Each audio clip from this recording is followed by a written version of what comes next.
saber que están bien. Gracias por conectarse y por estar acá en esta, bueno, tercera lección de Escatología General o Escatología General 3. Cuéntenme, son 4 los que estamos acá, pero cuéntenme, ¿cómo les fue? ¿Cómo les fue en las anteriores lecciones? Escatología General 1, 2, ¿qué les ha parecido? Somos 5, yo también estoy por aquí. Perdón, somos 6 entonces. Sí, Gracias por aclarar. es que estamos comiendo, Miguel. Tranquilo, entiendo. Bueno, pues aprovecho. Nada, de verdad ha sido una clase muy interesante porque este tema de la muerte, hacia dónde vamos, entonces, y que desconocía mucho de muchos temas. Y nada, la clase anterior de verdad fue algo muy sorprendente. Imagínate, o sea, ese pastor no dio clase, pero de perspectiva Nuevo Testamento, Antiguo Testamento, y echó la Biblia para adelante, para atrás, pero de verdad muy interesante, de verdad me gustó muchísimo esa clase con el pastor. Qué bueno, me alegra mucho. Me alegra mucho eso, que sea de esa manera. Sí.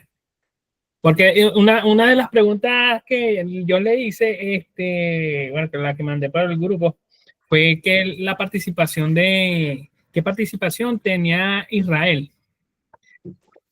Ya, y algo que nos indicó era, él habló de los tres Israel, Israel, y no sabía nada, o sea, no sabía de eso, no sabía, y o sea, nos habló que nosotros somos creyentes, somos el Israel que somos creyentes, pero no, como no descendiente, algo así. Sí, no étnico, digámoslo de esa manera. Sí, entonces, wow, muy sorprendente esa parte. No biológico, es la palabra. Claro, eso, no, somos creyentes, no biológicos. Pero sí, lo que pasa es que ese tema de Israel, bueno, esa pregunta que hiciste fue muy importante porque muchas personas consideran, según la tendencia que hayan elegido, ¿no? Creer, bueno, piensan que Israel va a tener, el Israel es Israel biológico, a ese que se refiere algunas tendencias de pensamiento, líneas de pensamiento en cuanto a la escatología, que Israel va a tener un plan, o más que un plan, un protagonismo en el evento final, en los eventos finales. Y bueno, creo que quedó claro esa explicación la semana pasada, ¿cierto? Total. Yo acabo de dejar en el grupo de perspectiva, cuando lo terminen, yo acabo de dejar la escatología de Jesús, lo conseguí allí que lo pudieron traducir, es del doctor R.C. Sproul. A mí me gusta mucho oírlo, aunque ya falleció. El doctor R.C. Sproul es un doctor en teología muy bueno. Ahí dejo un libro para los que si quieren indagar un poco más. La postura del doctor R.C. Sproul es amillennialista, igual que nuestro material. No sé si ustedes lo sabían.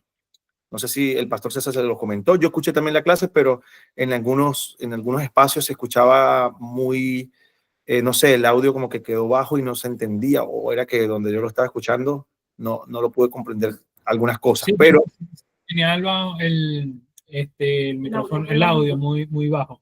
ok, a mí me pasó eso. O sea, yo lo puse en mi trabajo, entonces, claro, no lo podía colocar un volumen tan alto, pero sí, igual escuché casi todo lo que pudo decir el pastor César, y siempre es una gran bendición tenerlo por acá, siempre es poder escuchar de su sabiduría y de lo que el Señor le ha dado, es brutal, muy bueno y mucha información. Ahora, ¿sabían eso? Nuestra guía, la postura que tiene es amillennialista. Esto para muchos es nuevo y está bien porque es lo que están escuchando ahora, es lo que están aprendiendo. Con eso no tenemos ninguna situación, pero para los que escuchamos otra postura en algún momento, por lo menos la premilenialista, creo que quedó claro que el premilenialismo tiene dos posturas, ¿verdad? Ya lo vamos a ver igualito en la guía de hoy, lo vamos a ver un poquito, tenemos una mención con respecto a eso. Les quedó claro que el premilenialismo tiene dos posturas, creo que el pastor César también lo explicó.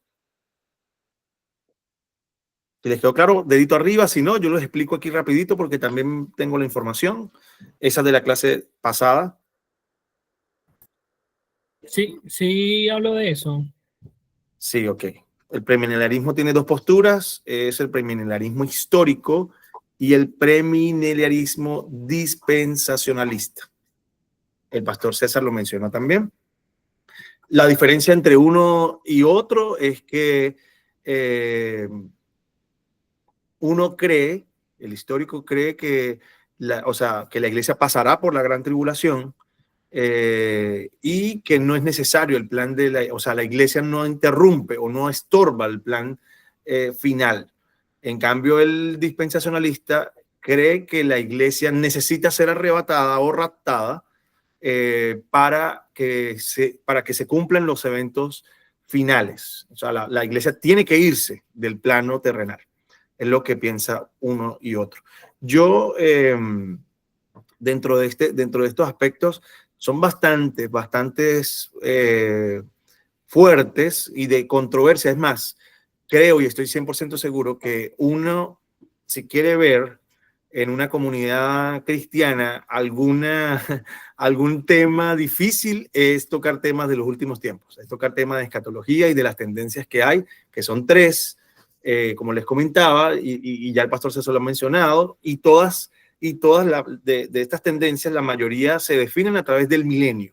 Entonces, creo que es la postura de lo que hay. Escuchaba yo a María la semana pasada preguntarles a ustedes que si sabían de dónde sacaban esta teoría del milenio, y pues lo sabemos que está en Apocalipsis. Ahora, dicho esto, ¿de alguna de las dos clases anteriores tienen alguna duda que no hayan resuelto y les gustaría antes de iniciar la clase de hoy poder conversarla?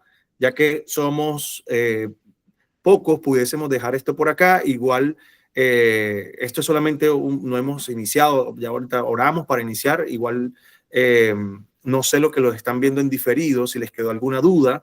Igual sería importante que si les quedó alguna duda puedan escribirnos al privado, a Luis, al pastor Gaumar, a mi persona, a Julio, o sea, y podemos conversarlo. Igual, como les digo, si quieren indagar un poco más, ese libro de R.C. Sproul es muy bueno.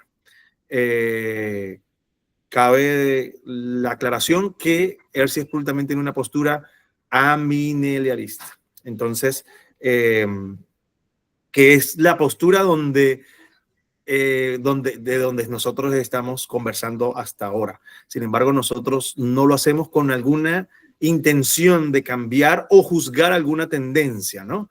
O alguna, más que tendencia, alguna postura de la inclinación en la que la persona tiene. Lo que sí tenemos claro, y siempre dejamos claro nosotros como facilitadores, el pastor Gaumar, nuestro coordinador Luis, nuestro coordinador Julio, mi persona, es que estas conclusiones u opiniones bueno, lo que nos llevan es a seguir creyendo que Cristo vendrá por segunda vez. Bueno, la manera en que lo explica cada postura o cada tendencia, quise decir, de este pensamiento o esta interpretación no es tan fácil. Sin embargo, nosotros nos vamos a la tendencia más usando la verdadera interpretación de la hermenéutica, como ya lo hemos visto.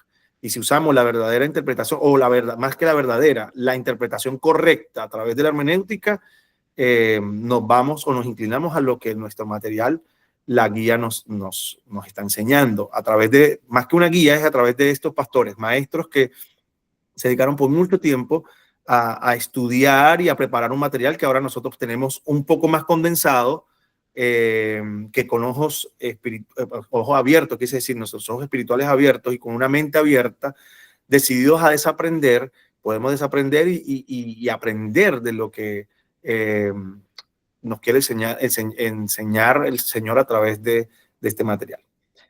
vuelvo y pregunto, ¿alguna duda de las primeras dos clases de escatología general, que son las más difíciles? Una la dio el coordinador Luis Correa y otra nuestro pastor maestro César. ¿Alguna duda de eso? ¿Podemos conversar un poco?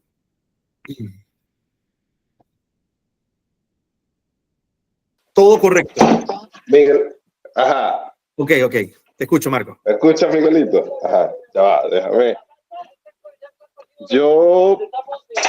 poner la cámara aquí, que me está... Déjame ponerle un momentito de pausa allí.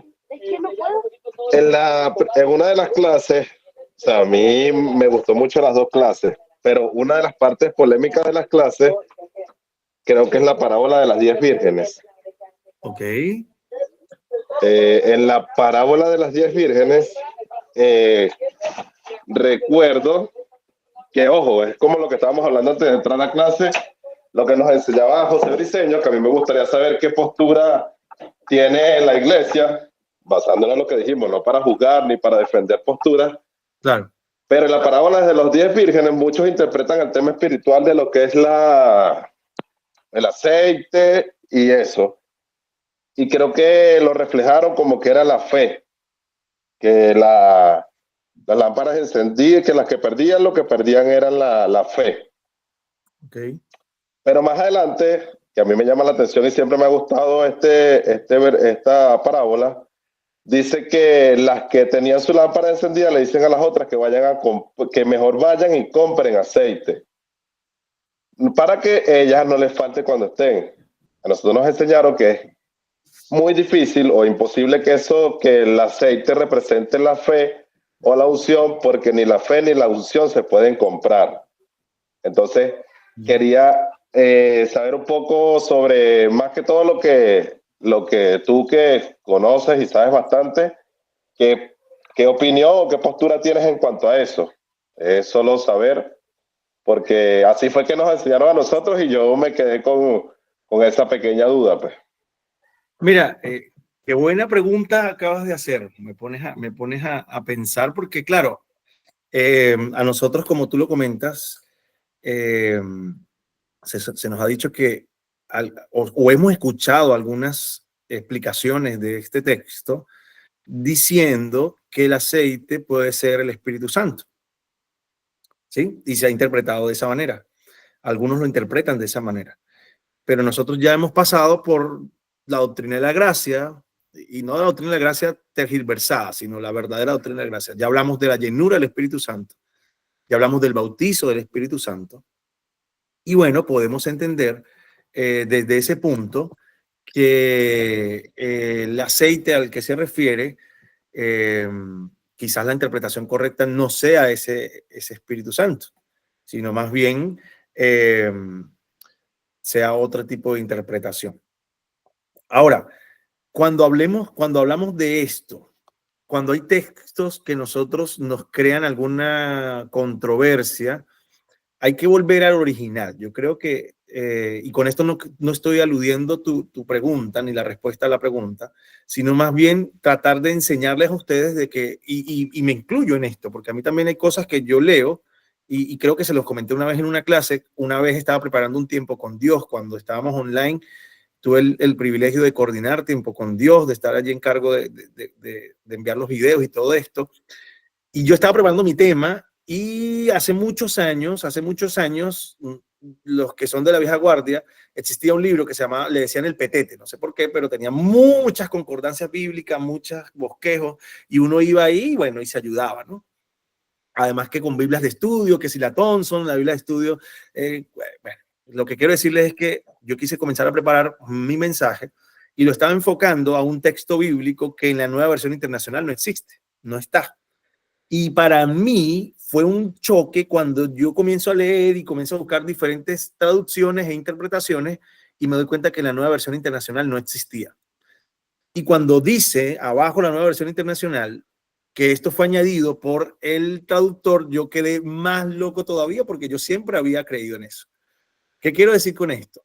De que siempre hay que buscar interpretar la escritura, aún este pasaje, Marco, dentro de de la herramienta que se les dio, ¿no? De la herramienta de hermenéutica.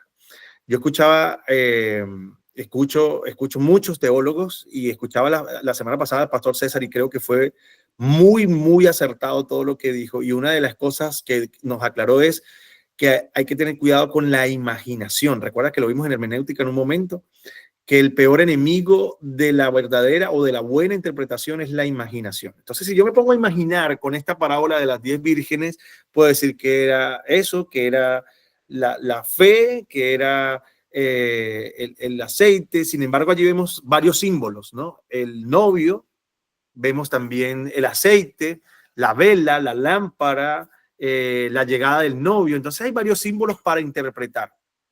Y donde nosotros vemos textos que no tienen, digamos que otros lineamientos para otros contextos, mejor dicho, otro contexto, para interpretarlos nosotros tratamos de callar porque podemos colocarle imaginación. A mí me ha pasado que yo le pongo imaginación. Del texto de que le estoy hablando, cuando yo comencé a organizar esa prédica, ese mensaje de un tiempo con Dios era: este género no sale sino con oración y ayuno, ese texto bíblico. Entonces, y yo comienzo y tengo mi bosquejo y tengo todo listo y ya iba a empezar a grabar cuando dije, voy a buscar otra interpretación. Entonces comencé, a mí me gusta mucho la NTV, la Nueva Traducción Viviente, que realmente es como una interpretación, ¿sí?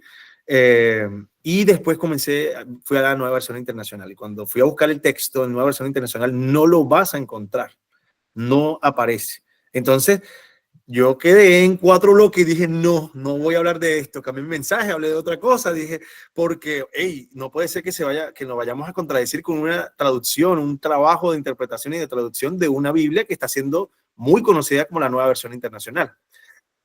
Bueno, les dejo esto por acá, a los que están escuchando en diferido, de repente no sé si se habían dado cuenta, yo ya lo había mencionado anteriormente, es más, les dejé de tarea por allí, y hay otros textos con respecto a esto. Pero, ¿qué quiero decir con esto?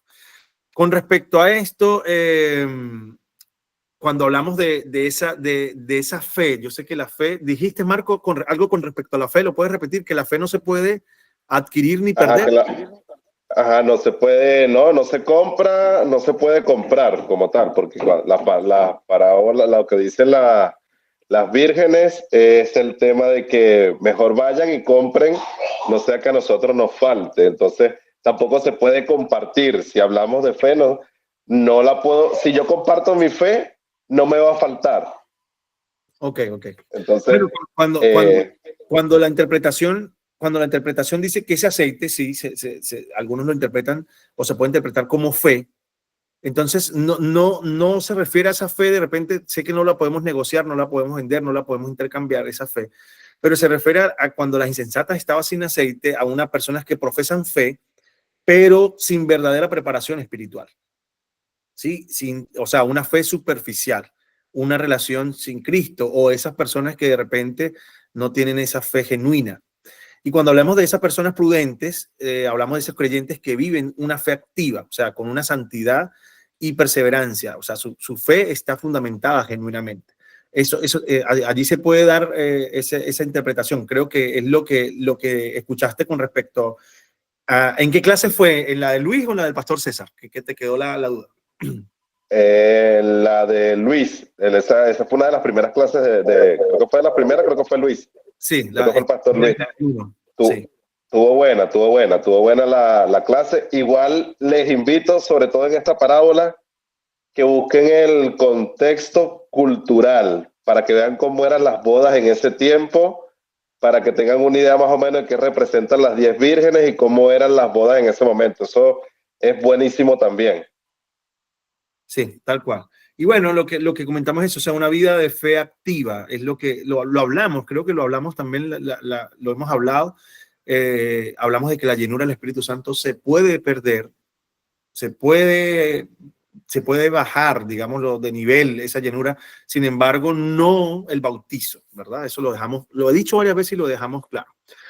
Bueno, gracias, Marco, gracias por esa pregunta que nos lleva a reflexionar y nos lleva a tener una verdadera interpretación. Nosotros no somos literalistas al momento de interpretar la Biblia y eso es importante. Tampoco podemos, el pastor César me encantó porque hizo énfasis en esto y yo sigo haciendo énfasis en que no podemos sensacionalizar la Biblia. Porque si nosotros le colocamos esa sensación a todos, entonces yo voy a andar interpretando todo. A mí me gusta tener mucho cuidado. Me gusta, después de que he aprendido esto, tener mucho cuidado con los sueños, con las personas que tienen sueños. Yo sueño y tengo sueños y yo le digo a veces a mi esposa, cuidado, estos sueños pueden ser de caraota, entonces no tengan nada que ver con algo espiritual, porque si espiritualizamos todo, entonces, bueno, hay cosas que es complicado vivir de esa manera. Y ahora, es todo un tema, ¿no? Es todo un tema, por lo menos en mi casa, somos 6 hermanos y los 6 somos cristianos. Y a mí me cuesta hablar con mis 2 hermanos mayores porque casi todo lo espiritualizan, casi todo. Entonces, a veces mi hermana me llama y aquí abriendo un poquito de espacio, me dice eso. Y Miguel, estoy preocupada porque tuve un sueño. Y yo le digo a mi esposa, ahí viene mi hermano, otra vez que tuve un sueño, Dios mío, Señor, ¿qué soñaría esta vez? Entonces, ¿vieron? Es eso, hay que tener cuidado porque de repente podemos sensacionalizar la Biblia y no es para eso realmente. Ya hay una interpretación, que es lo bueno. Sí, hay eventos escatológicos que no se han cumplido, pero lo vemos a través de los ojos, de la lupa que tenemos, y esa lupa es la hermenéutica, una verdadera interpretación. ¿Ok? Me gustaría, Johnny, si nos acompañas con la oración inicial. Y de esta manera, bueno, damos inicio a la lección de Escatología General 3. Estamos en tus manos, Johnny. Bueno, Padre amado, te damos gracias, Señor Jesús, que nos permite a través de este medio, mi Señor, reunirnos en la clase del día de hoy, Padre. Seas tú, mi Señor, utilizando al Pastor Miguel para que de estas enseñanzas, mi Señor Jesucristo, bendícenos, Padre amado, bendice a cada uno de los que están presentes y también bendice a los que están diferidos, mi Señor. Te damos gracias en el nombre poderoso de Jesús. Amén. Amén, amén, amén. Bueno, saludamos por allí los que ven en diferido. Esperamos que puedan ver esta lección y poder entenderla. Como la lección de hoy no es tan larga, por eso di un tiempo para responder un poco. No es larga, pero sí es compleja. Así que espero pueda entenderse lo que queremos transmitir y facilitar más que imponer, no es la idea. Eso lo hemos dejado claro en la mayoría de las veces que nosotros podemos facilitar.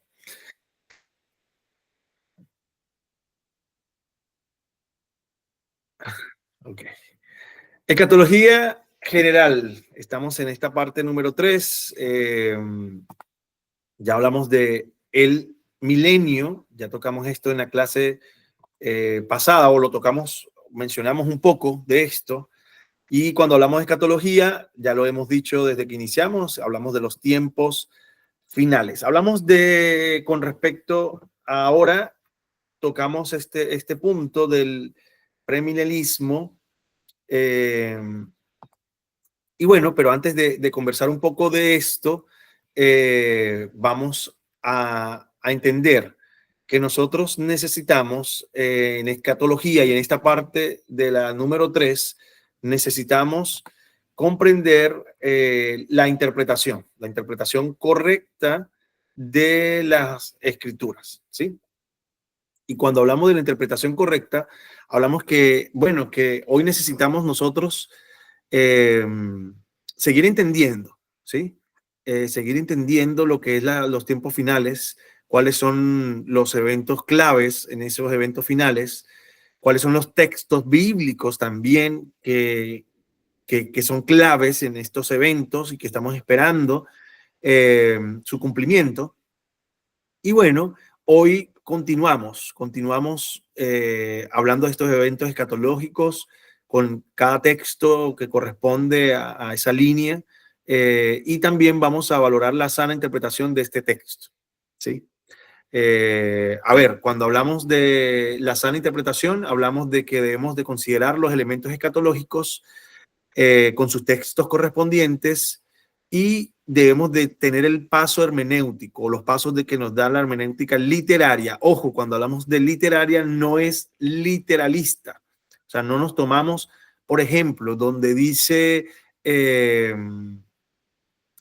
1000 años, no nos tomamos quizás que sea literal esos 1000 años. Es un ejemplo. O donde dice Israel, entendemos que no es ese Israel biológico. Entonces, ojo, puede ser eso. Hay que entender eso, que no es literalista, sino más bien literaria, lo que intentamos nosotros tener una interpretación. Ahora, ¿qué aprendimos nosotros en hermenéutica? Vamos a repasarlo rapidito. Hablamos de que nosotros debemos de hallar, ¿recuerdan? Hallar. Y cuando hablamos de hallar, hallábamos la verdad o significado único del texto. El pastor César lo mencionaba en la clase pasada también y les decía en algo importante que debemos hacer cuando leemos la Biblia es quién lo está diciendo. Porque algunas veces, y Julio siempre nos hace una pregunta cuando hablamos de hermenéutica y dice, ajá, ¿es toda la Biblia palabra de Dios? Y hay que analizarla, porque de repente en el libro de Job habló Satanás. ¿Lo recuerdan? ¿Lo han leído? Donde dice eso. Entonces, bueno, hallazgo, ¿quién está hablando? Hallar la verdad o significado, ese significado único del texto a través del contexto. Eso lo vimos, el hallazgo. La comprensión, comprender lo que significó la verdad del texto para los receptores originales. Marco lo comentaba ahorita. El contexto histórico, eso es muy importante. La extracción, que es extraer principios conforme a las normas para este paso, y aplicación, aplicar los principios extraídos a los receptores actuales. Exégesis, no eisegesis. También el pastor César mencionaba esto. Entonces, todo esto tomando en cuenta que los contextos inmediato, mediato y remoto, a fin de que sean estos los únicos que nos guíen en la búsqueda de ese significado único. Lo hemos mencionado muchas veces, la Biblia se interpreta ella solita, no necesita un intérprete. No es como que, bueno, yo soy el más ungido y como soy el más ungido, tengo la interpretación correcta. No, ya lo entendimos esto, ¿verdad? Entonces, conforme a este principio de que la Biblia es su propio intérprete, este principio hay que mantenerlo al tratar con cada uno de los textos escatológicos clave. Ahora, cuando hablamos de premilenismo, ¿entendieron lo que era premilenismo?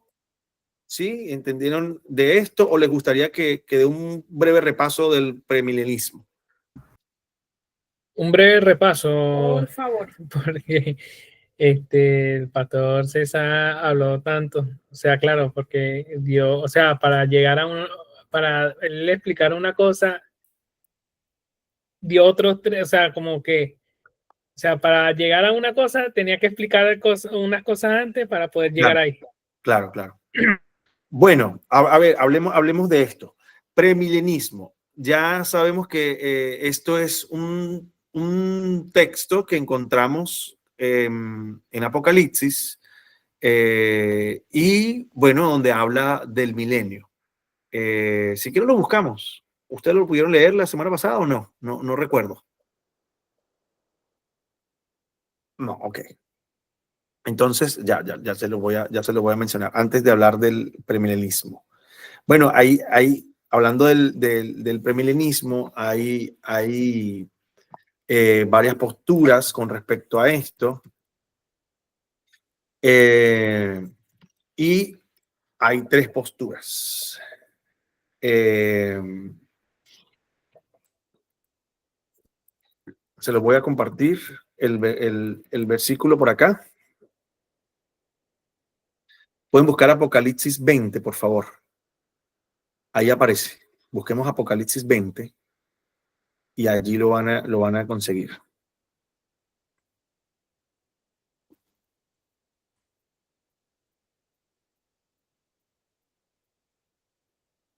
Del 1 al 15, pero vamos a intentar leerlo. Me avisan qué traducción están leyendo, ¿sí? Porfa, para tener... Nueva traducción viviente. Ok, vale. Ya que mi pastor lo está buscando. Apocalipsis del 20, del 1 al 15. Sí.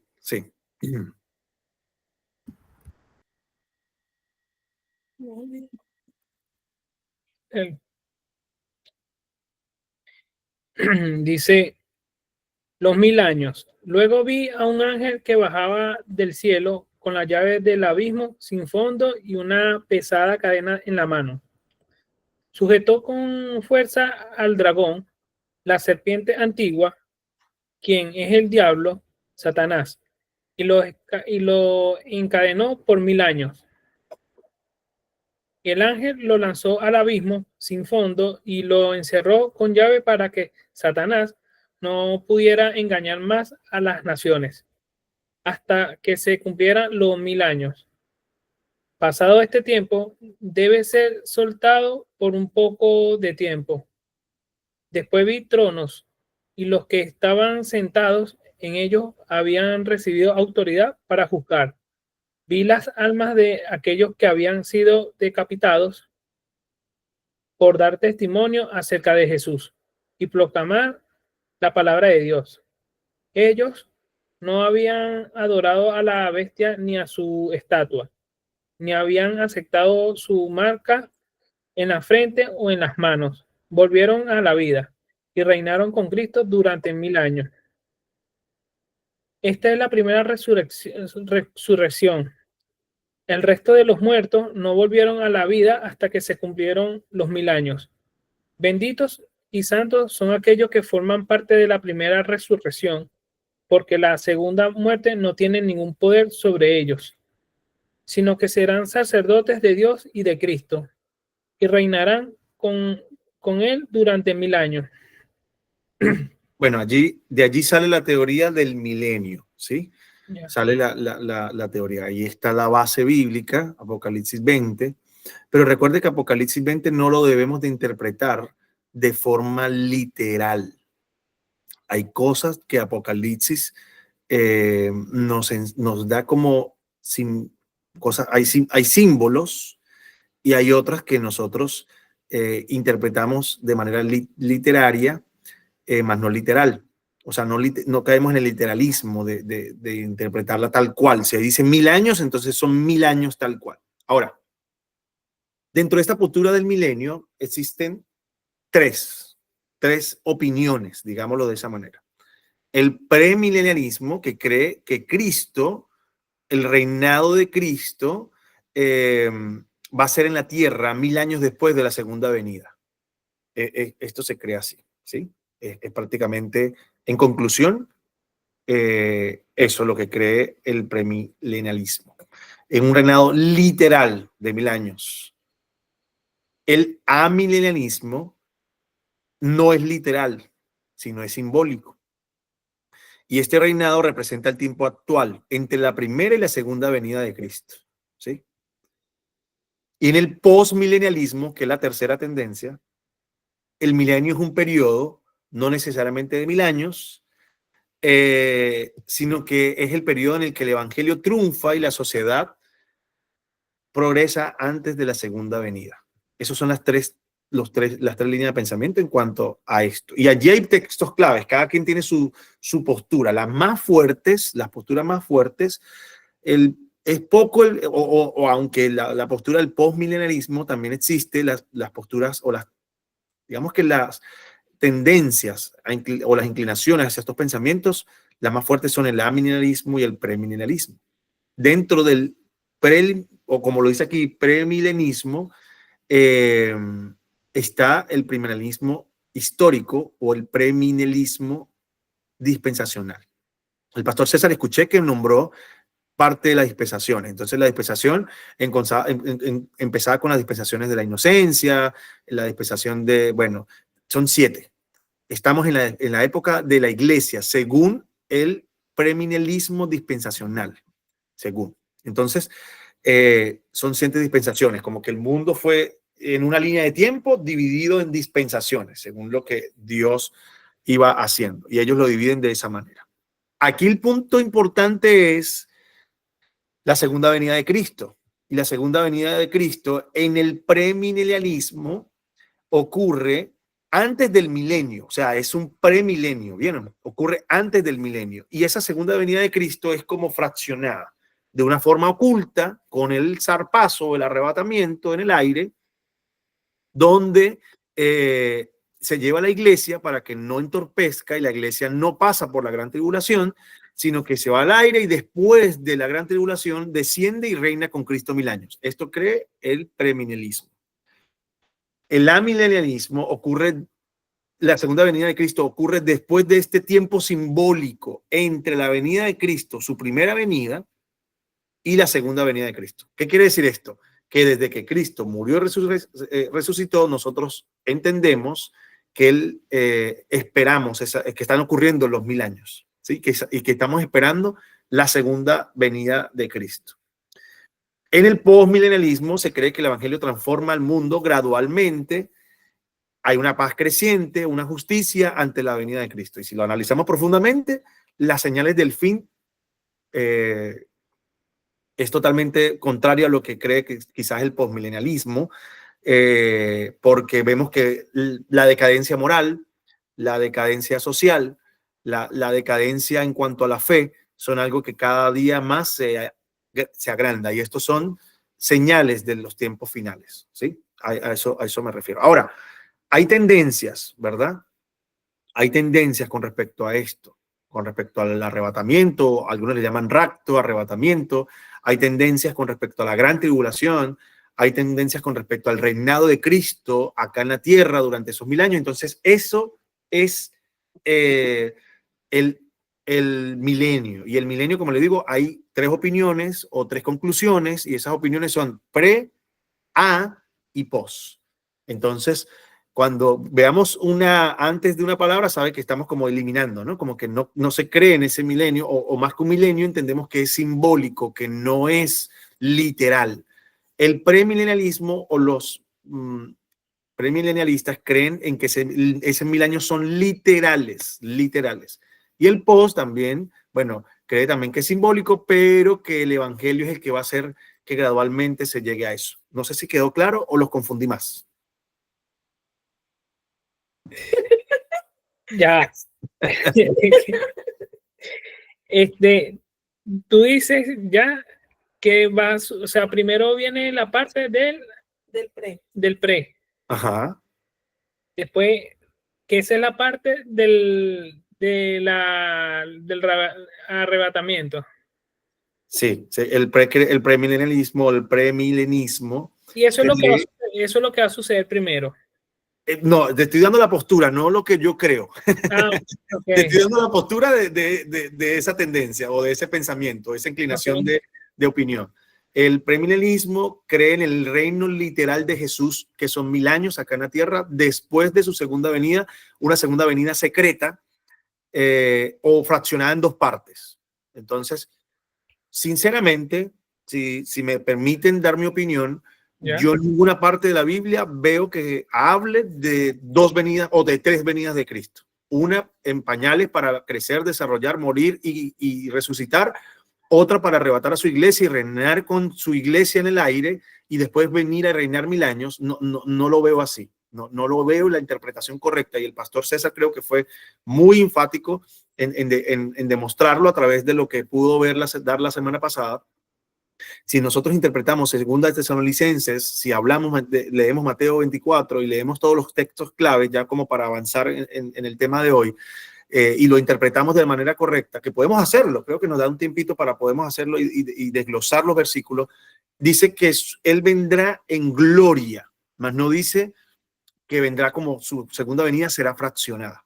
No lo dice. Más en Hechos, capítulo 1, versículo 18, si no me equivoco, o en Hechos cuando dice, y ese mismo que ascendió, así lo volverán a ver venir en gloria. No dice otra cosa. O sea, es literal en esa parte, o literario, lo que quise decir, que dice que volverá por segunda vez. Eso lo creemos todos. Ahora, ¿cómo vendrá? Va a depender de la postura a la que o de la línea de pensamiento a la que creas creer. Nosotros no queremos imponer nada, pero creo que sí, si nos permiten darle una recomendación, la recomendación es interpretar las escrituras con las herramientas que ya tenemos, la hermenéutica. Y si la interpretamos, quise decir, de manera correcta, la postura más, digamos, que podemos tener en cuanto a esto es amilenialista. Entonces, porque nosotros creemos que es un reino simbólico y que estamos viviendo este reino y que la segunda venida de Cristo vendrá. Y lo vamos a ver en gloria. Sí va a haber un arrebatamiento, pero para los que estamos aquí, no para pasar todo este proceso. Es complicado, pero el pastor César creo que les explicó bien con respecto al arrebatamiento. ¿Quedó claro el arrebatamiento también o no? Sí. Sí. ¿Pasa la iglesia por la gran tribulación o no? No, mentiras, no respondo en esa pregunta, tranquilo, era solamente, pero sí, entonces, en pocas palabras, ya para cerrar esto, premilenialismo. Entonces, ¿cómo sería la línea? Primera venida de Cristo, sería algo así, primera venida de Cristo, iglesia, que es la era actual o la dispensación actual para el dispensacionalismo, gran tribulación, segunda venida de Cristo, milenio, 1000 años de reinado, literales, liberación de Satanás, juicio final y estado eterno. ¿Vieron? El proceso es como más largo en esta creencia del premilenialismo. El amilenialismo cree primera venida de Cristo, ¿sí? Como ya lo hemos estudiado, el milenio espiritual, que es la era de la iglesia, la que estamos viviendo desde que Cristo resucitó y ascendió y tuvo esa conversación el ángel con esa persona, estamos esperando su venida. Cristo reina desde el cielo, Satanás está atado de manera limitada después de la resurrección o después de la crucifixión.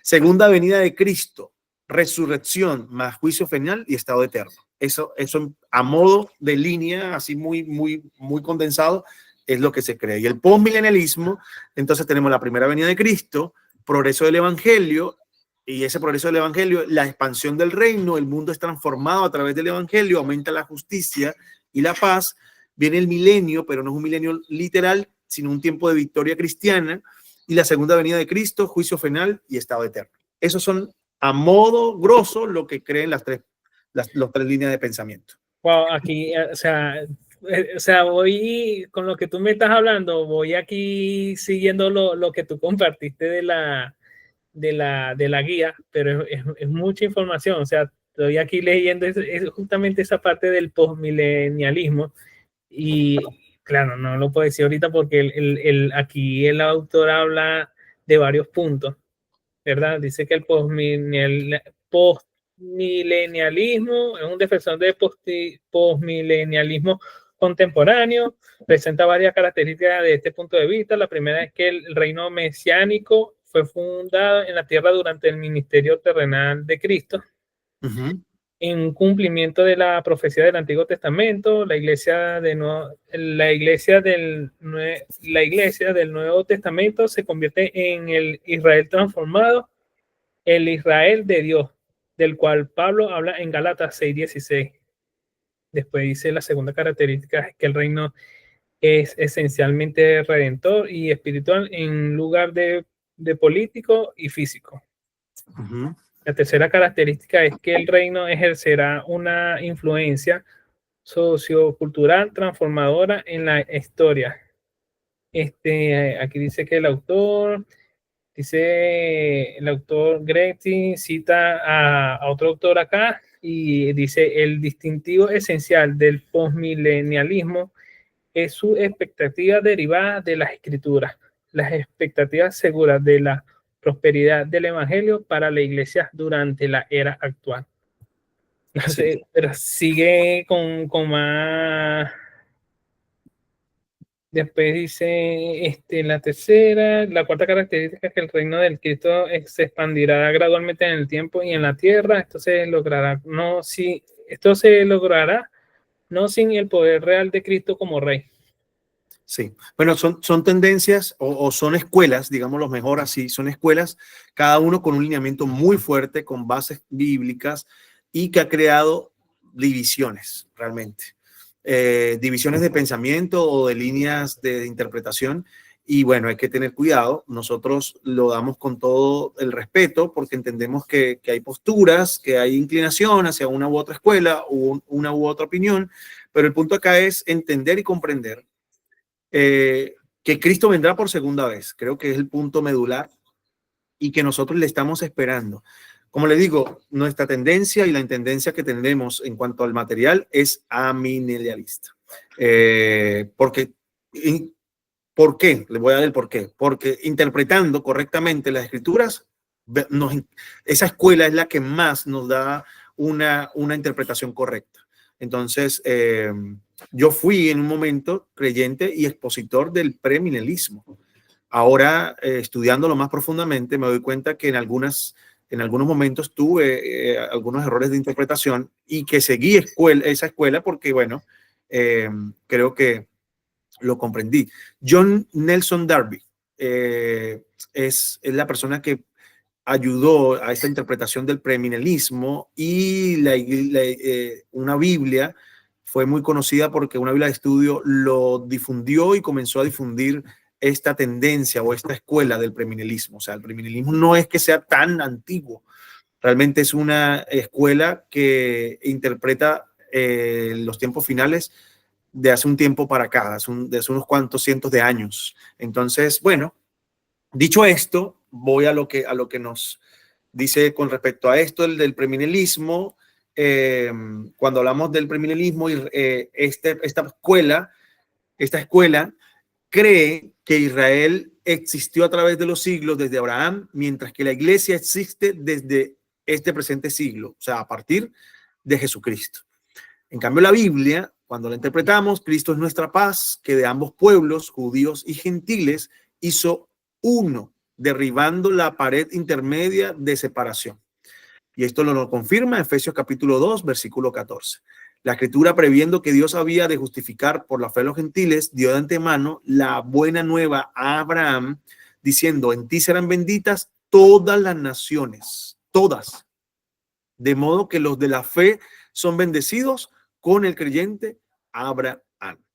Todo aquel que en él creyere no será avergonzado, porque no hay diferencia entre judío y griego. Esto lo dice Romanos capítulo 10, allí Pablo escribiéndole a los romanos. O sea, que en él creyere, que crea en Jesús, no será avergonzado.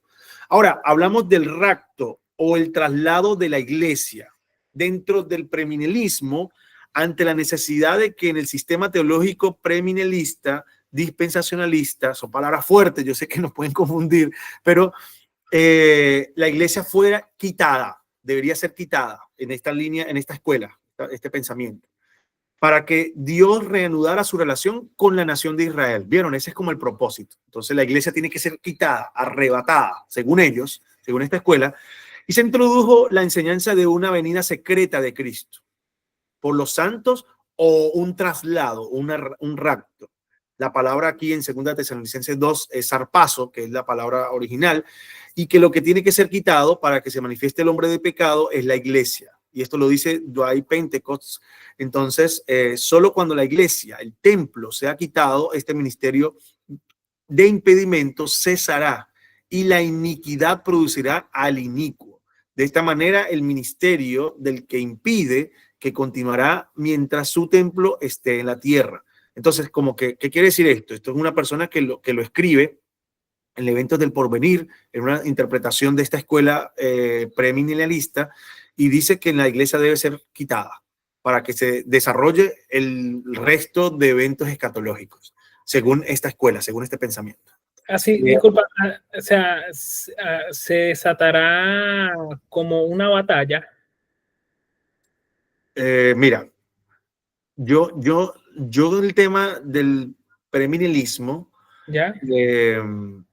lo entiendo bastante, entiendo tu pregunta. La pregunta, O sea, la batalla del Armagedón. ok, esa es un tema muy bueno. Es un tema muy bueno que podemos desarrollar, si no me equivoco, en la siguiente clase, que podemos igual hablarlo. Sin embargo,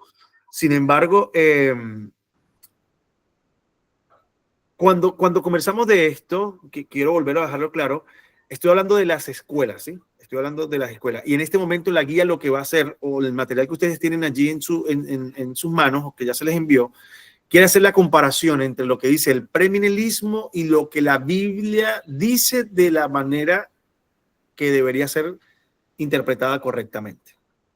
Entonces, cuando hablamos de esto, estamos viendo, por ejemplo, el traslado de la iglesia o del rapto. El premilenialismo cree que la iglesia tiene que ser quitada para que haya una nueva reconciliación con Israel.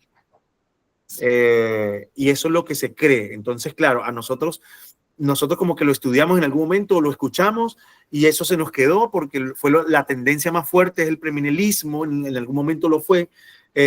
Luego varios eruditos, varios escritores y teólogos, ejemplo, R.C. Sproul, decidió y entendió o interpretó y dijo, hey, esta no es la interpretación correcta, y comenzaron a hablar del amilenialismo.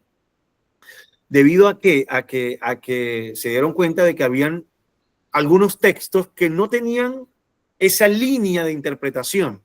Entonces, cuando un texto tiene, o sea, cuando nosotros estamos leyendo la Biblia y la Biblia tiene una línea, Daniel 9, lo vamos a ver un ratito más adelante. Cuando analizamos Daniel 9, vemos que en Daniel 9, como el pastor César también lo explicaba la semana pasada, Daniel tiene una línea y dentro de esa línea no entra, es que es imposible que nosotros interpretemos que hable de un anticristo, o sea, que hable de un inicuo, que hable, no entra, no estamos hablando de esto, está hablando del evangelio, está hablando del confirmar el pacto, está hablando de otra cosa. Entonces, cuando lo interpretamos de esa manera, puede que comencemos a colocarle imaginación a la interpretación bíblica. ¿Sí?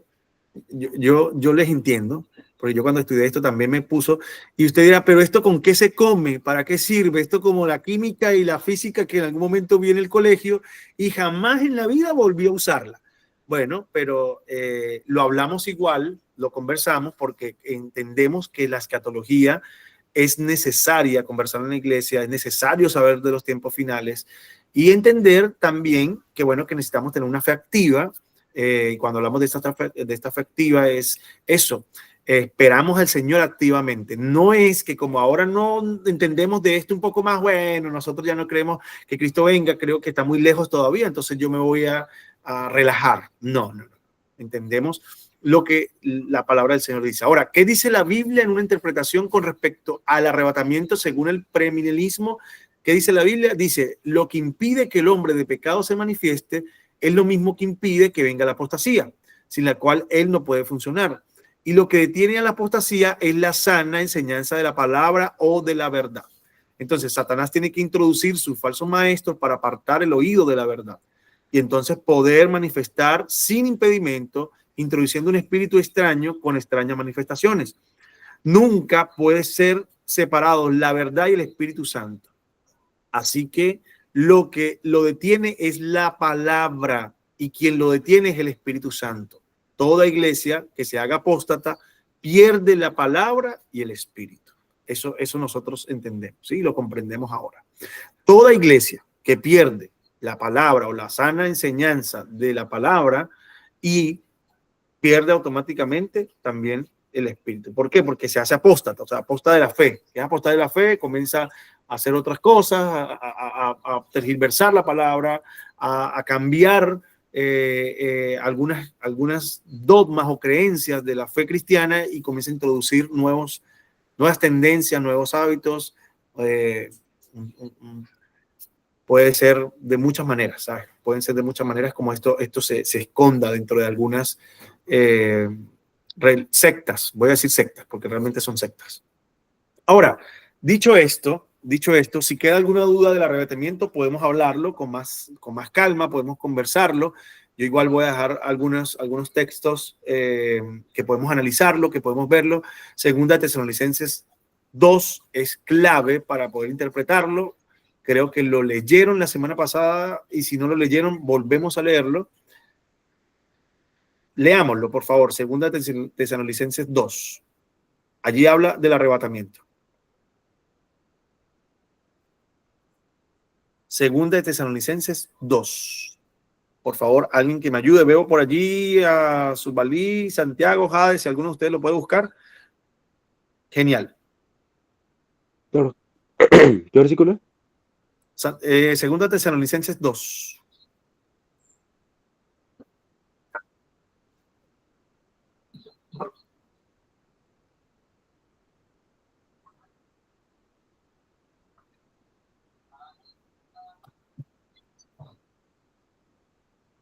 Otra persona puede buscar Primera de Tesalonicenses capítulo 4, versículo 16 al 17.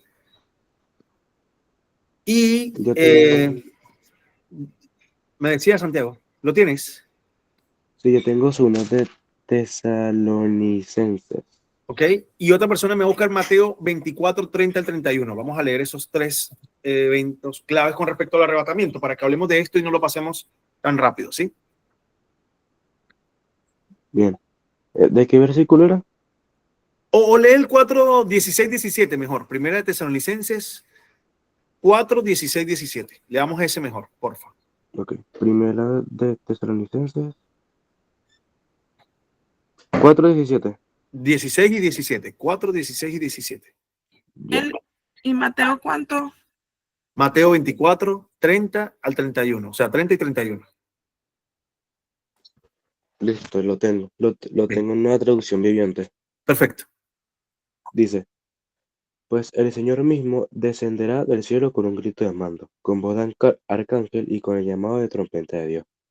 Primero los creyentes que hayan muerto se levantarán de sus tumbas. Luego junto con ellos nosotros los que aún sigamos vivos sobre la tierra seremos arrebatados en las nubes para encontrarnos con el Señor en el aire. Entonces estaremos con el Señor para siempre. Para encontrarnos con el Señor. Esto tiene un contexto, ¿saben? Aquí Pablo le habla a la iglesia de Tesalónica y es que Marco nos recomendaba hablar un poco del contexto histórico. En ese tiempo, cuando un general o un rey regresaba o llegaba más, hablemos en esa época de estos imperios donde regresaban de una batalla, un general, entonces preparaban el lugar, lo preparaban con olores dulces, porque recuerden que yo venía de la guerra, venían con diferentes botines, diferentes, digamos que tomaban esclavos, y entonces para tapar el hedor de todo esto, colocaban ramos de flores y flores dulces con aromas dulces para tapar el hedor. Y luego hacían tocar trompeta. Entonces, el pueblo, la ciudad sabía que llegaba el general. Esto pasaba, esto es historia, y dice que ellos se quedaban muy cerca de la ciudad, antes de entrar a 1 kilómetro, para poder prepararse, para poder cambiar sus vestiduras, para poder alistar Y bueno, ¿qué quiero decir con esto? Que Pablo menciona esto, y por eso dice, al final trompeta, ¿no? Y en ese momento lo que quiere decir es eso, que salía una delegación, entraba y sonaban, se escuchaban las trompetas, y eso qué quiere decir, que luego regresaban con ese general o regresaban a disfrutar, a celebrar de esta victoria.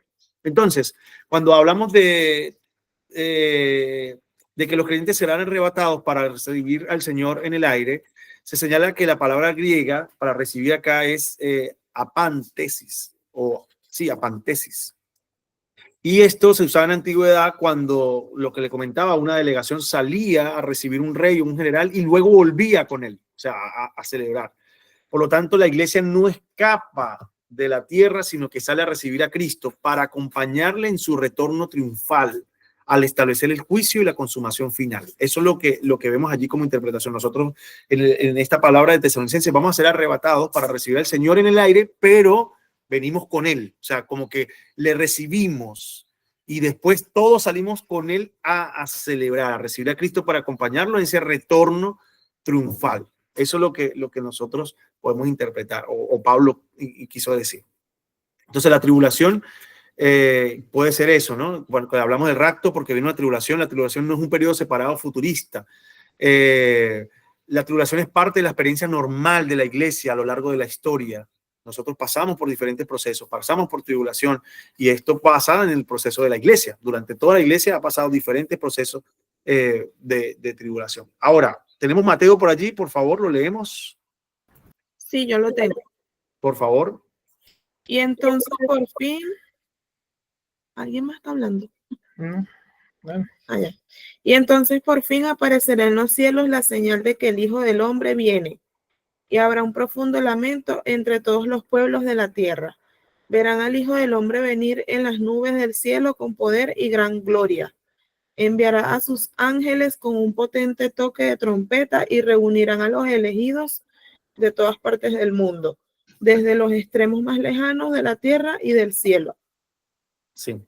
Entonces, ¿qué entendemos acá? Que no es un evento secreto ni distinto de la segunda venida, el arrebatamiento ocurre en el mismo instante de la venida gloriosa de Cristo. Entonces, esto es un acto inmediato para el juicio final y el estado eterno. Eso podemos interpretar y es una postura amilenial, ¿sí? Con respecto al arrebatamiento. Ahora, hablemos un poco del análisis. Déjenme cambiar por acá la diapositiva. Hablemos un poco del análisis del libro, análisis literario de Daniel capítulo 9. Cuando hablamos de Daniel capítulo 9, estamos entendiendo, el pastor César lo explicó muy bien la semana pasada, no sé si queda alguna duda, pero igual vamos a verlo cuando hablamos de Daniel capítulo 9, siendo que este es uno de los textos claves, es de vital importancia darle una interpretación exegética, no añadiéndole, sino extrayendo para poder aplicar de la manera correcta. Entonces, a partir del versículo 24, nos dice el texto, 77 están determinados sobre tu pueblo y sobre tu santa ciudad para terminar la prevaricación, poner fin al pecado, expiar la iniquidad. Y aquí vemos que tiene tres maneras de decir lo mismo, lo cual expresa énfasis y corresponde con la oración de confesión de Daniel, seguida por la aparición del ángel Gabriel. ¿Quién era Gabriel? El ángel del evangelio. ¿Lo recuerdan? La semana pasada lo escuchamos. Entonces, Gabriel, el ángel del evangelio. Los otros tres propósitos de las 70 semanas, no de 79, sino de las 70, son traer la justicia perdurable, sellar la visión y la profecía. Ungir al santo de los santos. Entonces, por lo tanto, los versículos 25 y 27 lo que hacen es ampliar detalles de esta profecía, pero que resultaron oscuros para el profeta. ¿Por qué? Porque no entendía lo que es el tiempo, ¿no? Lo que le estaba hablando. Y mucho menos los receptores, o sea, no pudieron realmente, cuando hablamos de oscuro, no hablamos de oscuridad mágica ni nada de esto, sino oscuro en interpretación, ¿sí? Y bueno, con la llegada del evangelio y con el inicio de los últimos tiempos, Pedro comienza a decir en 1 de Pedro capítulo 10, versículo 12, se lo voy a leer, como lo dice, los profetas que profetizaron de la gracia destinada a ustedes, inquirieron y diligentemente indagaron acerca de esta salvación, escudriñando qué persona y qué tiempo indicaba el Espíritu de Cristo que estaba en ellos, el cual anunciaba de antemano los sufrimientos de Cristo y la gloria que vendría tras ellos. A estos se les reveló que no para sí mismos, sino para nosotros, administraban las cosas que ahora les son anunciadas por lo que le han predicado el Evangelio por el Espíritu Santo enviado del cielo. Cosas en las cuales anhelaban mirar los ángeles. Y en Daniel capítulo 9, versículo 26, se indica primero el tiempo que transcurriría desde la orden para restaurar Jerusalén. Y eso lo vemos allí en Esdras capítulo 1, versículo 1 al 2. Lo pueden buscar, por favor, y así vamos viéndolo bien específico. No dejamos espacio para la duda, sino más bien para que quede concreto lo que hablamos hoy. Esdras 1, del 1 al 2. Entonces, Daniel 9, 25, 26, se indica primero el tiempo que transcurrió, o que transcurriría, quise decir, desde la orden para restaurar Jerusalén. Recuerden que Daniel estaba exiliado, o sea, mejor dicho, había sido llevado a Babilonia, y él en esa oración, en el capítulo 9, hace una oración pidiéndole al Señor que cuando se cumpliría el tiempo del perdón, el tiempo de que se acordara de su pueblo. Esdras 1, 1 al 2. ¿Alguien lo puede leer? No sé si Jade puede hacerlo, por favor. ¿Cómo? Leer Esdras 1 al 2, por favor. Voy a buscarlo. Por favor, te esperamos.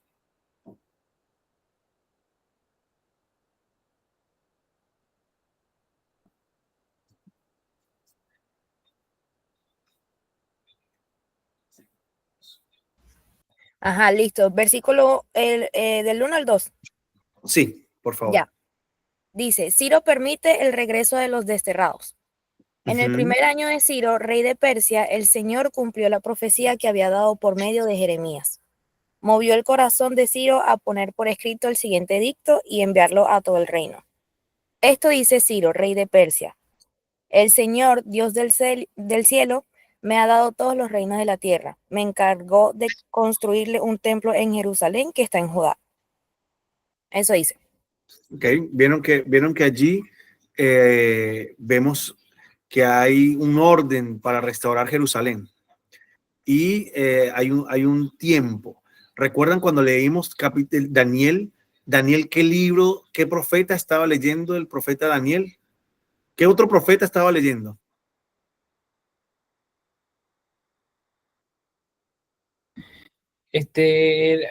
Creo que era Jeremías. Sí, muy bien. Daniel inicia ese capítulo. Las cartas de Jeremías. Sí, las cartas del profeta Jeremías, donde habla de este tiempo. Y vemos ahora, escuchando a Esdras, y dice, donde se cumplen las profecías dadas por el profeta Jeremías. Entonces, Jeremías tiene un trabajo importante en todo esto. Y Daniel estaba entendiendo esas profecías y clamando al Señor.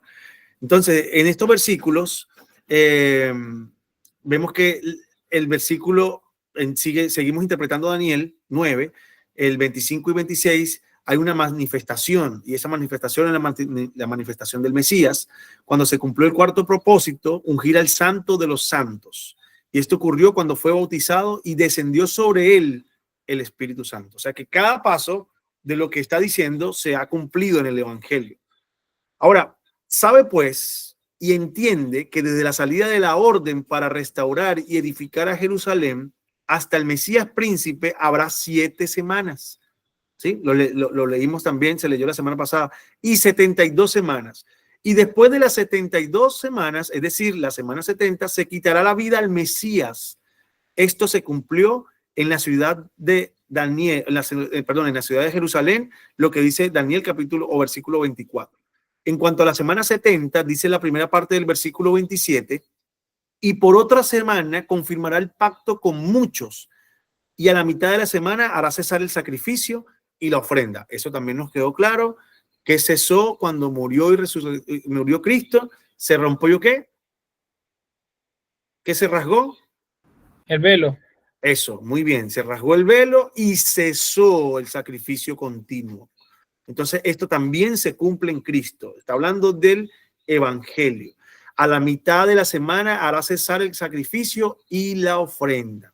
Entonces, habiendo notado que estos 4 propósitos de la profecía, desde el versículo 24 de Daniel 9, están incluidos en las 70 semanas o 7 años, debemos notar igualmente, igualmente que el propósito de toda la semana 70 es confirmar el pacto con muchos, lo cual se corresponde con lo anunciado en el versículo 24, que sería quitar el pecado. Cuando hablamos de eso, Jesús hizo eso, que por eso fue también quizás golpeado, lo intentaron muchas veces perseguir, porque él hablaba de esto: tus pecados te son perdonados. ¿Qué más fácil decir, levántate, anda, o que tus pecados te son perdonados? Entonces vemos la confirmación de esto. Traer la justicia perdurable, y si hablamos, lo hablábamos una vez, que el Espíritu Santo, la obra del Espíritu Santo es convencer de justicia y de juicio, una justicia perdurable por medio de la llegada del Mesías. Entonces, el sujeto del verbo confirmar no es el anticristo en esta interpretación. El premilenialismo cree que es el anticristo o interpreta esto como el anticristo, pero no. Es el personaje central de estos versículos, es Cristo, el Mesías. Él es quien vino para confirmar el pacto al que se refirió Daniel al principio de su oración de confesión por el pecado. Y de quien Daniel también aprendió sobre este pacto fue de Jeremías, quien profetizó sobre el nuevo pacto. Y allí lo vemos en Jeremías capítulo 31, versículo 33. Lo pueden buscar para que lo tengamos claro. Jeremías 31, 33. Allí Jeremías profetiza sobre este nuevo pacto.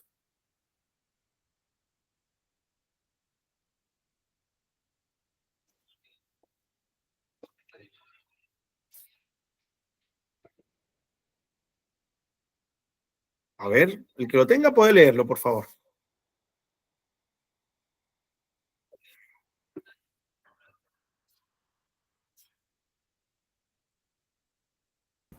Jeremías 31, 33. Sí, por favor. Dice acá. He aquí que viene días, he aquí que vienen días, dice Jehová, en los cuales haré nuevo pacto con la casa de Israel y con la casa de Judá. No como el pacto que hice con sus padres al día que tomé su mano para sacarlos de la tierra de Egipto, porque ellos invalidaron mi pacto, aunque fui yo un marido para ellos, dice Jehová. Pero este es el pacto que haré con la casa de Israel después de aquellos días, dice Jehová. Daré mi ley en su mente y la escribiré en su corazón, y yo seré a ellos por Dios y ellos me serán por pueblo. Sí, entonces yo seré a ellos por Dios y ellos me serán por pueblo. Y habla, dice, de un nuevo pacto. Ahora, ¿es literal ese Israel, ese Judá? Es donde debemos interpretar y entender que no es literal. O sea, que no está refiriéndose a ese Israel biológico, a ese Israel étnico o a ese Israel. No. Ahí dice que haré un nuevo pacto, no como el que hice con sus padres cuando los saqué de la tierra de Egipto porque ellos invalidaron el pacto, sino haré uno nuevo. Y Jeremías fue que comenzó a profetizar de este pacto, ¿sí? Y Daniel lo interpreta. Por eso la clave para una interpretación exegética del texto es el análisis de Daniel capítulo 9 del 1 al versículo 19. Es la clave. Allí cuando usted agarra Daniel 9 y lee del 1 al 19, es allí donde va a encontrar un análisis más profundo o una exegética para una buena interpretación. Lamentablemente, si no lo hacemos de esa manera, no habría una base para interpretar literalmente Daniel. Entonces es necesario tener esa base. Recuerden, un texto dentro de su contexto, vamos a tener un contexto inmediato, remoto, y si leemos un versículo más atrás, vamos a tener la base para poder interpretarlo. Eso pasa en Daniel capítulo 9. Entonces, los 4 propósitos de los 77 o semanas o de años, dichos en Daniel 9:24, son palabras proféticas acerca de lo que sería la obra de Cristo y que se corresponde con las buenas palabras de Jeremías 29 y que no son otras que el mensaje consolador del evangelio. Y los 4 propósitos son, ¿quieres decir algo? ¿Alguien? No, Miguel. Ya, ok. Entonces, ¿cuáles serían los 4 propósitos de Daniel, vistos en Daniel 9 y profetizados en Jeremías 29? La eliminación del pecado, dicho de 3 maneras diferentes para comunicar énfasis. Traer la justicia perdurable, que es la justificación por la fe. Recuerdan que eso es parte de un bautizo en nosotros, o sea, es un bautizo, ¿sí? El pastor César lo mencionaba, que nosotros, recuerda cuando hablamos de los bautizos y los tipos de bautizos, hay un bautizo en Cristo, cuando creemos en Él, ¿verdad? Y no solamente el bautizo en agua, sino hay un bautizo. Entonces, traer la justicia perdurable es justificación por la fe. Prometida en Abraham, en Génesis 15, cuando le dice que en él serán benditas todas las naciones de la tierra. Y no hablaba solo de una. Entonces, sellar, cumplir la visión y la profecía es el tercer aspecto importante acá, o del propósito de Daniel, y ungir al santo de los santos. Esto se vio cumplido con el bautizo de Cristo. Ahora, Daniel, a partir del versículo 25, en su primera parte, dice: sabes pues y entiende que desde la salida de la orden para restaurar y edificar a Jerusalén hasta el Mesías príncipe, dice el versículo 25, que está relacionado con el 4 propósito, ungir al santo de los santos. En hebreo, tanto ungir como ungido tienen la misma raíz, que es masach o Mesías. En esa pronunciación está refiriéndose al Mesías. En el versículo 26 también hace alusión al Mesías. Y después de las 72 semanas se quitará la vida al Mesías. O sea que los versículos 24, 25 y 26 son respuesta consoladora a la oración de intercesión de Daniel por medio de la obra del Mesías prometido. Ahora, ¿tendrá el versículo 27 un hilo diferente de pensamiento? Eso es lo que quiero decir. Cuando una interpretación, y estamos haciendo una interpretación, si hay un cambio de pensamiento, es como como lo vimos, por ejemplo, en Mateo, en el Monte de los Olivos. ¿Recuerdan cuando interpretamos Mateo en hermenéutica? Lo recuerdo que se los expliqué y les dije, es diferente, hay un cambio de pensamiento, ahí cambió Jesús de pensamiento, pero acá es imposible que del 24, 25, 26, que está hablando del Mesías, al 27 cambie a otra cosa. Entonces, no tiene un lío diferente de pensamiento. Dice, y por otra semana confirmará el pacto con muchos. A la mitad de la semana hará cesar el sacrificio y la ofrenda. No está hablando de un inicuo ni un anticristo, no está hablando de eso, sigue hablando del Mesías. Note cómo todo el contenido de estos versículos son la única respuesta consoladora de Dios para el pecador, y es la solución, era el plan de redención revelado a Daniel. Y esto es importante. Y aquí me gozo, o sea, yo me gozo porque digo, wow, no solamente empezó en Mateo, no con los evangelios, Dios ya tenía preparado esto, se lo mostró a diferentes profetas, se lo mostró a Jeremías, y Daniel se inclina ante Dios conmocionado por lo que vivía el pueblo, y Dios le responde de esta manera, y le revela, le muestra algo que él no entendió en su momento, pero que anheló vivir, y que se cumple muchos años después a través del evangelio, y que hoy nosotros tenemos contexto de esto y seguimos reproduciéndolo miles de años o cientos de años después. Entonces, es muy bonito ver el plan de Dios en una línea de tiempo, y tenemos la Biblia para eso, para poder interpretarla correctamente. Ahora, todo el contenido de estos versículos, como lo dije, son la única respuesta consoladora de Dios para Daniel, consolándole en su oración, en donde él estaba conmovido, triste, compungido, porque la nación y su pueblo estaba viviendo cosas terribles, pero Dios le habla de este nuevo pacto y le revela tanto a él lo que le había revelado también a Jeremías. Ahora, dicho esto, mantengamos siempre presente que el testimonio de Jesús es el espíritu de la profecía. ¿Pueden leer, por favor, alguien Apocalipsis 19:10? Apocalipsis 19:10, Sulbalí, si lo tienes por allí. Apocalipsis 19:10. No sé si estoy pronunciando bien tu nombre, Sulbalí o Sulbali. Yo a veces te digo de las dos maneras. Corrígeme si estoy equivocado. Sulbalí. ¿Está bien? Sulbalí. Sulbali. Esta vez lo dije bien, ¿viste? Antes lo había dicho mal. Gracias. Apocalipsis 19:10.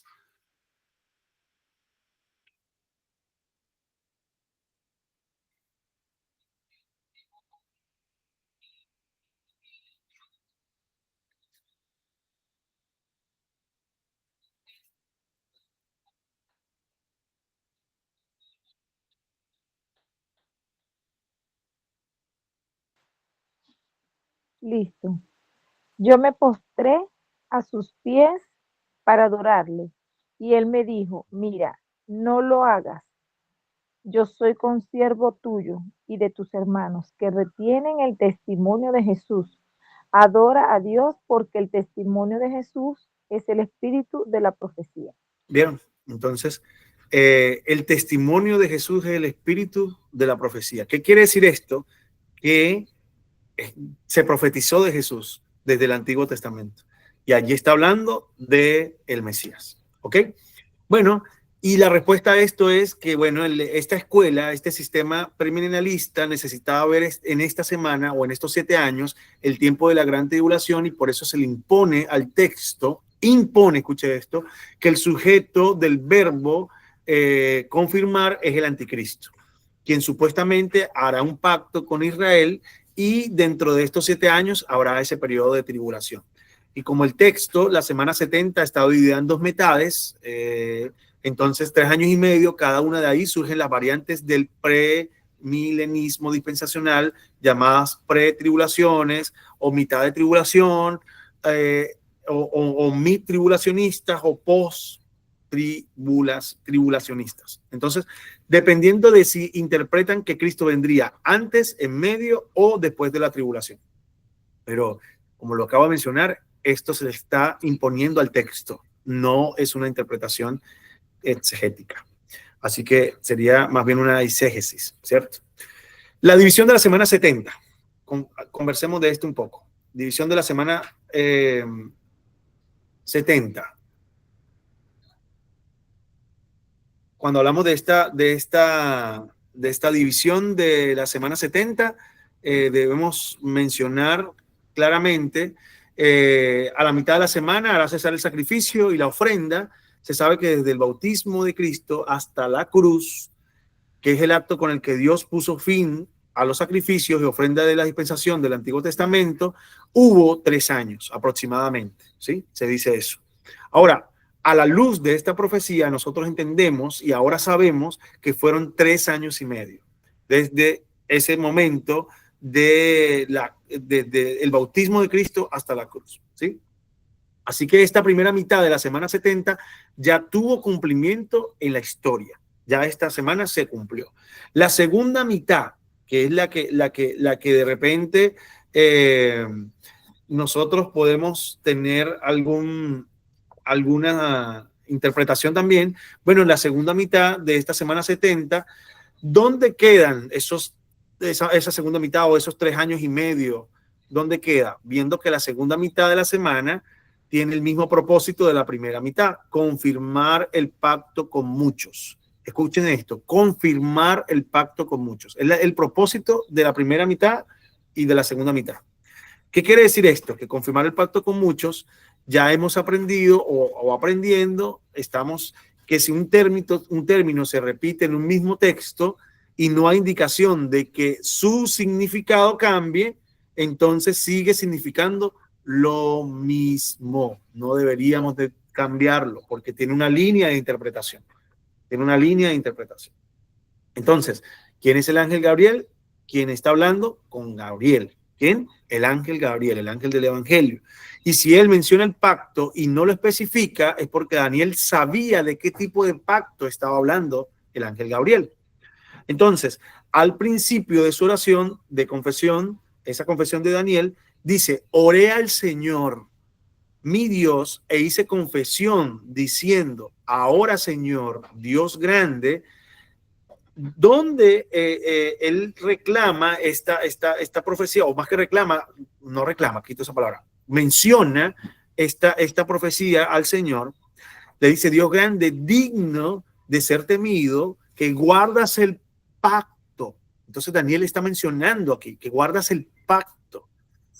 Y la misericordia con los que te aman y guardan tus mandamientos. Entonces él comienza hablando con el Señor, triste, pero le dice, Señor, tú guardas el pacto. Entonces el ángel Gabriel, cuando le menciona pacto, él sabía en esa línea, en ese contexto, de qué estaban hablando.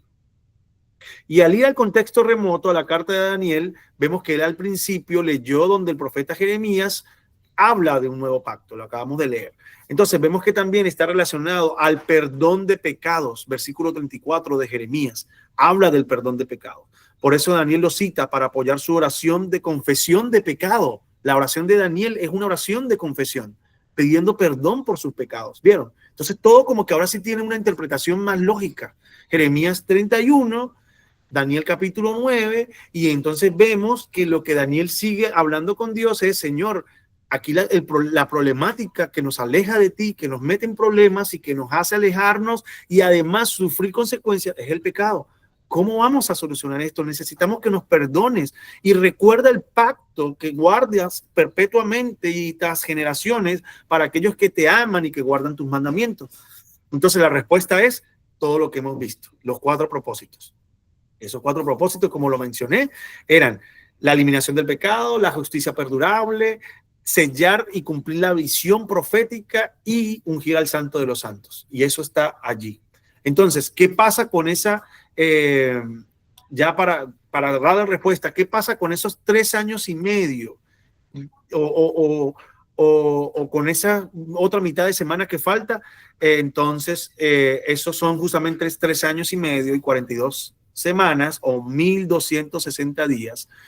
Y esto es donde que cada vez que alguien oye el evangelio y lo abraza con genuina fe, le son confirmados y aplicados estos 2 grandes beneficios del nuevo pacto: perdón de pecados y el Espíritu Santo. Entonces, ¿qué quiere decir esto? Estamos viviendo estos 3 años y medio. No son esos 3 años y medio literales, sino que estamos viendo que se siguen cumpliendo. Esos restantes son simbólicos y han venido cumpliéndose a través del ministerio de la predicación de la iglesia desde el Pentecostés en Hechos capítulo 1, versículo 8. Entonces, ¿por qué el premilenialismo lo necesita ocupar? Bueno, ya lo mencionamos, para hablar de la gran tribulación. Para hablar de la gran tribulación. Hasta ahora, ¿cómo vamos? ¿Se ha entendido? Miguel, una pregunta. Ok. Entonces, Daniel habla de las 70 semanas, ¿ya? Sí. Son las 3 años y medio, ¿correcto? 3 años y medio. Sí, de las 70, sí, justamente. No 69, porque hay personas que dicen que son 69. Ok. Ya, la primera parte es sellar el pacto. Y después los 3 años y medio restantes son los simbólicos. O sea, los primeros 3 años y medio se cumplieron con el Mesías. Ya. Él cumplió esos 3 primeros años, 3 años y medio, desde el bautizo, que fue el ungimiento del Mesías, ¿verdad? Entonces, hasta su muerte. El ungir al Santo de los Santos, y allí se cumplió hasta su muerte. Allí hubo 3 años y medio. Y los otros 3 años y medio los estamos viviendo nosotros, porque son 3 años y medio simbólicamente, y esos 3 años y medio lo vemos cada vez que el evangelio sigue expandiéndose a diferentes lugares para cumplir el propósito de perdonar pecados y recibir el Espíritu Santo. Ah, ok. Listo. Ahora queda más claro, ¿sí? Sí. Vale, perfecto. 3 tipos de señales. Entonces, cuando hablamos de este tipo de señales, ¿de qué estamos hablando? Señales que apuntan hacia el fin, principio de dolores, ¿sí? Señales que preceden inmediatamente a los eventos de fin y señales que acompañan a los eventos del fin. A ver, dicho esto, las señales que apuntan hacia el fin, lo vemos en Mateo capítulo 24, y Jesús dijo que sucederían grandes cosas, o sea, grandes señales que apuntan hacia el fin. Y estas grandes señales lo vemos allí a sus discípulos preguntando, Señor, ¿cuándo ocurrirá esto? Y dinos cuándo será el fin. Entonces Jesús le comienza a decir en Mateo 24 que sucederían grandes cosas, grandes señales entre su primera y esta segunda venida, a las que llamó principio de dolores. Miren que nadie les engañe, porque vendrán muchos en mi nombre diciendo yo soy el Cristo, y a muchos engañarán. Y muchos falsos profetas se levantarán y engañarán a muchos. Y oiréis de guerras y rumores de guerras, pero no se turben, porque es necesario que todo esto acontezca. Wow, y es fuerte cuando leemos que Jesús dice que es necesario que acontezca. Pero aún no es el fin. Porque se levantará nación contra nación, reino contra reino, y habrá peste, hambre y terremotos en diferentes lugares. Y todo esto será principio de dolores. Entonces tenemos una señal que apunta hacia el fin. Las señales que apuntan hacia el fin es el principio de dolores. Primera señal, ¿no? De los tiempos finales. Principio de dolores.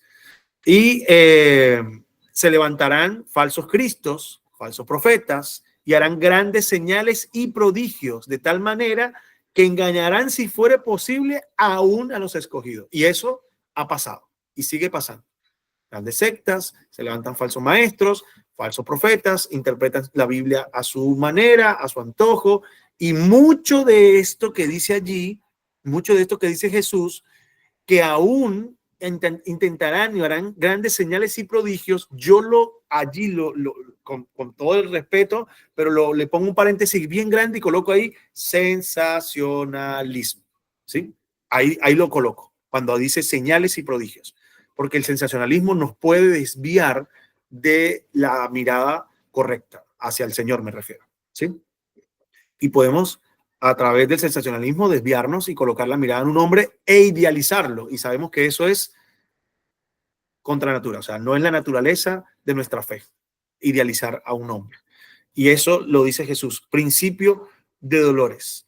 Ahora, estas señales han mostrado a los creyentes por 2000 años que este mundo no es el plan final de Dios. No son señales de deterioro de este mundo, por 2000 años, hemos sido capaces de mirarlas y decir, este mundo no es tan estable como parece. Este mundo, bueno, tiene su principio y su final. Señales que preceden al fin. Esto es importante. Esa es la tercera señal. Perdón, la segunda señal. Señales que preceden al fin. Y cuando hablamos de estas señales que preceden al fin, estamos hablando de la principal señal que precede a este es la apostasía, la cual se caracteriza por el surgimiento mundial y abundante de falsos maestros y cultos extraños. Y eso está pasando en este momento. Muchas personas no entienden o de repente les cuesta interpretar esta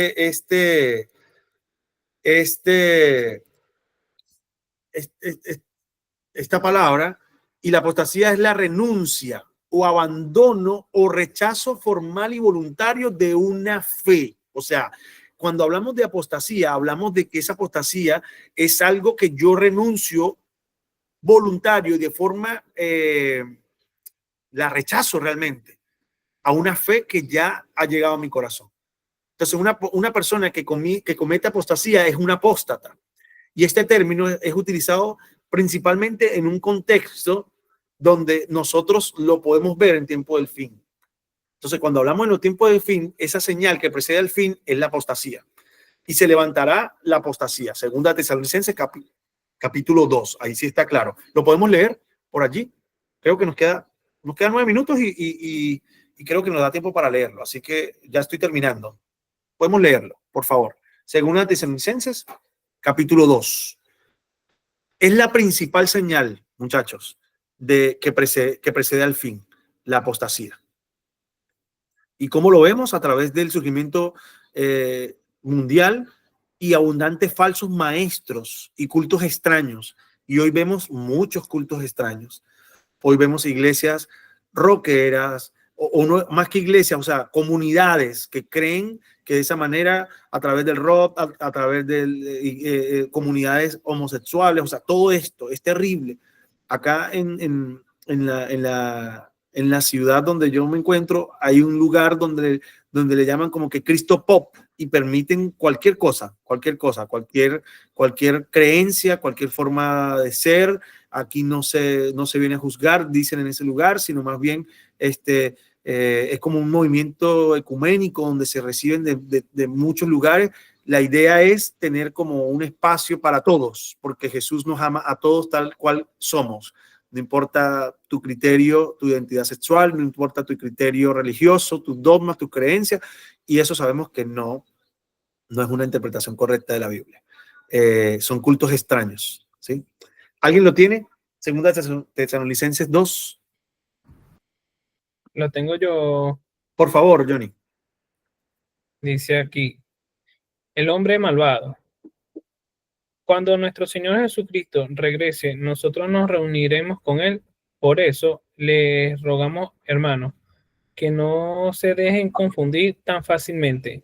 No se asusten si alguien asegura que ya llegó el día en que el Señor Jesús volverá. Tal vez alguien le mienta diciendo que el Espíritu le dijo eso, o que nosotros le enseñamos eso personalmente o por carta. Sí, entonces hay que tener cuidado de no abandonar la fe, porque muchos van a intentar a través, como les comenté, falsos maestros, falsas profecías, diferentes maneras de hacerlo, con prodigios, señales, a través del sensacionalismo, desviarnos de la fe. Entonces, estas son la señal que precede al fin, es la apostasía, quise decir. Y señales que acompañan al fin. ¿Cuáles son esas señales? Bueno, las que Jesús menciona en Mateo 24, lo leímos, lo hemos visto, lo hemos oído. Inmediatamente después de la tribulación de aquellos días, el sol se oscurecerá, la luna no dará su resplandor y las estrellas caerán del cielo. Y las potencias de los cielos serán conmovidas. Entonces aparecerá la señal del Hijo del Hombre en el cielo. Entonces lamentarán todas las tribus y naciones de la tierra y verán al Hijo del Hombre viniendo sobre las nubes del cielo con poder y gran gloria.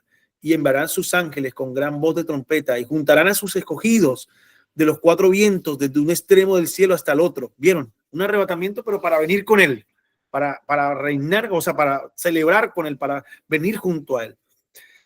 Y Tesalonicenses 4, 16, 17 dice: el Señor mismo, con voz de mando, con voz de arcángel, como trompeta de Dios, descenderá del cielo y los muertos en Cristo resucitarán primero. Luego los que vivan, los que hayan quedado, serán arrebatados juntamente con ellos en las nubes para recibir al Señor en el aire, y así estaremos siempre con el Señor. Entonces, esa es la interpretación correcta de Daniel y de esta parte de Escatología General 3. ¿Qué les pareció la lección de hoy? ¿Más aclaró algunas dudas? ¿Quedó un poco más claro? Estuvo buena y sí me aclaró varias dudas, la verdad. Qué bueno, Santiago, qué bueno, qué bueno. Esa es la idea. Bueno, aquí no voy a decir una pregunta, sino que todo va en oración. Así como lo dice la palabra, que se levantarán profetas, se harán pasar por ese tipo de cosas. Es orar y pedirle discernimiento al Señor para que bloqueemos esas cosas, porque si ya están pasando. Sí, amén, amén, amén, amén. Que el Señor, bueno, somos sus escogidos. Sí. Y como escogidos, y ahora con esta información que ustedes tienen, recuerden lo que hablamos durante todas estas perspectivas. Estamos muy cerca de terminar perspectiva básica. Quiero felicitarles a ustedes y a los que lo ven en diferido por la intencionalidad de hacerlo, de estar hasta acá. Pero dicho esto, quiero decirles que ya recibieron la información, pero esto no es mágico. La información sin aplicación no trae transformación. Entonces hay que aplicar esta información. ¿De qué sirve ahora tener la hermenéutica? ¿Para qué sirve? Para juzgar, condicionar a otros, señalar, tachar. No, más bien para que ahora, si en mí hubo en algún momento una interpretación equivocada de la palabra de Dios, bueno, yo pueda desaprender, volver a aprender y ahora reaprender a aplicar hábitos saludables en mi vida, hábitos cristianos, santos, que nos apeguen a esa voluntad de nuestro Señor. Así que, muchachos, quiero reiterar lo que dije. Gracias. Estamos a una clase, hay que celebrar, de terminar perspectiva básica. Gracias porque hasta ahora han llegado hasta aquí. Gracias. El compromiso. Yo sé que perspectiva básica no es fácil. Felicidades a todos ustedes. Felicidades, Santiago, Jade, Johnny, a todos los que están en diferido. Falta poco.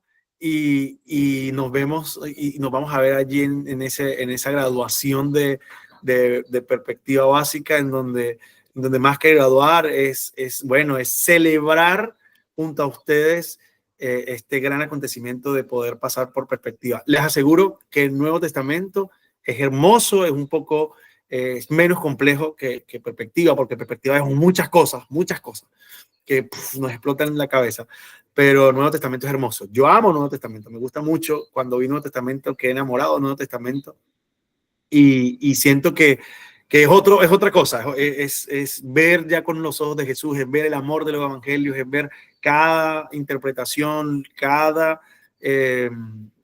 escritor, Pablo, Pedro, Juan, desde su perspectiva.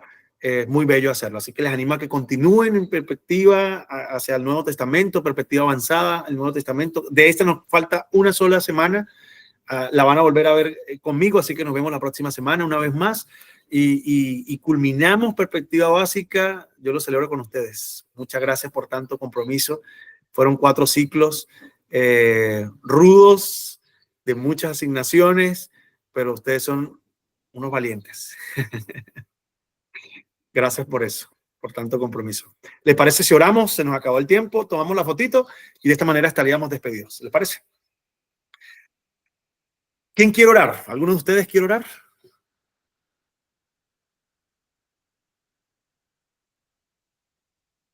A ver, tararán. Mira, Johnny inició, alguien que culmine en oración la conexión de hoy. Está bien, yo oro, pues, yo voy a orar. Ya. Señor, te damos gracias por este buen tiempo. Además, agradecemos el plan de redención para nuestra vida. Gracias porque estábamos allí, Señor, en tus planes. Y a veces no lo entendemos, a veces hasta nos quejamos, Señor. Pero lo que estamos viviendo en este plano terrenal no lo es todo. Esto trasciende, nuestra vida trasciende. Gracias por incluirnos en ese plan eterno, Señor, en esa redención. Agradecemos eso, Señor. Y hoy entendemos que esperamos tu segunda venida. Ayúdanos a vivir una fe activa, cerca de ti, cerca del Maestro, caminando junto a ti, Señor, con nuestra forma de hablar, de pensar, de actuar. Te lo pedimos en el nombre de Jesús. Ayúdanos a ser mejores hijos. Ayúdanos a tener santidad. Ayúdanos, Señor, a caminar en santidad y aumentanos la fe. En el nombre de Jesús. Amén y amén. Amén. A ver, la fotito.